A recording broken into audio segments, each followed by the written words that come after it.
30 വയസ്സിന് മുമ്പ് റിട്ടയർ ആവാൻ വേണ്ടിയിട്ട് പണമുള്ളവർ ഉപയോഗിച്ചിരുന്ന ഒരു കിടിലം റൂളാണ് ഞാൻ നിങ്ങൾക്ക് ഈ വീഡിയോയിൽ പറഞ്ഞു തരാൻ പോകുന്നത്. 15-13-20 എന്ന റൂൾ നിങ്ങൾ കേട്ടിട്ടുണ്ടോ? നമ്മുടെ കയ്യിലുള്ള പൈസ മിക്കവാറും വരുമ്പം ഒരു മാസം തീരുന്നതിന് മുമ്പ് ആ പൈസ തീർന്നു പോകാറാണ് പതിവ്. എന്നാൽ ഒരു 50% നമ്മുടെ നീഡ്സിന് വേണ്ടി റെൻ്റായിട്ടും ഫുഡായിട്ടും ബില്ലായിട്ടും മാറ്റി വെക്കുക. ബാക്കി വരുന്ന 30% അത് നമ്മുടെ വാണ്ട്സ് ആണ്. എന്തൊക്കെ? Fun, travel, life style. ബാക്കി വരുന്ന 20% അത് വേറെ നെഗോസിയേഷൻ ഒന്നും ചെയ്യാതെ നമ്മൾ നേരെ സേവിങ്സിലേക്കോ ഇൻവെസ്റ്റ്മെന്റിലേക്കോ മാറ്റുകയാണ് ചെയ്യുന്നത്.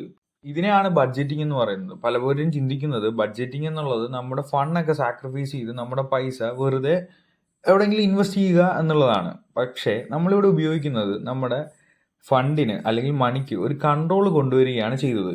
ഈ ഒരു മെത്തേഡ് നിങ്ങൾ ഒരു മാസത്തേക്കെങ്കിലും ഉപയോഗിച്ച് നോക്കൂ. നിങ്ങൾ വളരെ നല്ല രീതിയിൽ വളരെ ബുദ്ധിപരമായിട്ട് നിങ്ങൾക്ക് പൈസ സ്പെൻഡ് ചെയ്യുന്നത് എങ്ങനെയാണെന്ന് മനസ്സിലാവും.